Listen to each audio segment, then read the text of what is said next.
Well, Libya's new leaders have a daunting to-do list after 42 years of Colonel Gaddafi's highly personalised and at times eccentric rule. But there's still a lot of goodwill, it seems, from a majority of Libyans and the international community, which is now coming to the door. Today, the most senior US envoy, as you've been hearing, Jeffrey Feltman, was in Tripoli. Tomorrow, more high-level visitors are expected, including the French President Nicolas Sarkozy. Now, I can say from my own travels across Libya that if the graffiti on the walls and the slogans of the fighters is anything to go by, Mr. Sarkozy will be welcomed as one of the heroes of this battle to oust Colonel Gaddafi. Nabila Ramdani is a London-based French journalist who's been covering the war in Libya. I asked her if she believed Mr. Sarkozy is seen as the prime mover in the war against Gaddafi. I think so, indeed. He's been driving this military campaign from the start. He's the one who put an awful lot of effort to secure the UN resolution to intervene militarily in Libya.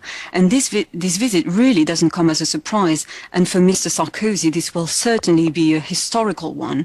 His right-wing allies at home have nicknamed President Sarkozy the Libyan. And the conflict has also been called Sarkozy's war.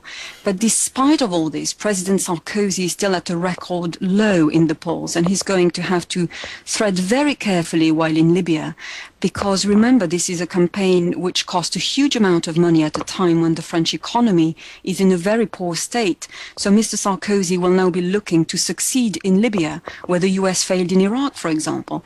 But I doubt he will do a great deal to impress French voters for the presidential elections next year in May. So do you think then there is pressure on him to show not just the symbolism of the visit to Tripoli, but to show that the French people can benefit? You'll remember that when they had the Friends of Libya conference in Paris at the start of September, there was a lot of talk about who would get the oil contracts. Very much so, and I think beyond the triumphant rhetoric, this visit represents real politik, which is to say an opportunity to make the military adventure worthwhile. And whatever anybody says, countries do not prosecute military campaigns out of the goodness of their hearts. And Libya is a hugely wealthy state, and French companies are already queuing up for a stake in its oil and natural gas. It's been said, for example, that the French oil giant Total has already been offered a vast stake, and Mr. Sarkozy would be doing anything possible to seal this stake. And as you said, only 2 weeks ago, big powers were meeting in Paris and they were already jostling over business interests. The interim council, Libya's interim council, had then pledged to reward the countries who took a lead role in backing up the rebellion. And surely French energy, construction and telecom firms will be eager to start profiting from the rebuilding of Libya. It's interesting, though, how from Libya's new leaders, there's this emphasis on saying thank you to the international community, but also emphasis saying if this is a first Libyan fight and now a Libyan reconstruction, we want to do it. You can help us, but we're going to take charge. Well, I think this is a crucial point. I think the economy is one of the key challenges in post-Gaddafi Libya. Of course, Libya has huge potential. It's the third biggest producer of oil in Africa. It has the highest literacy rate in North Africa, 84% of the population.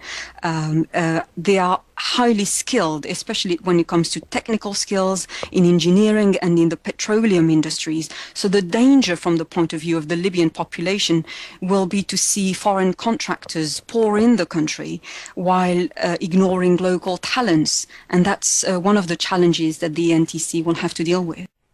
Challenges for the NTC. That was the French-based journalist Nabila Ramdani.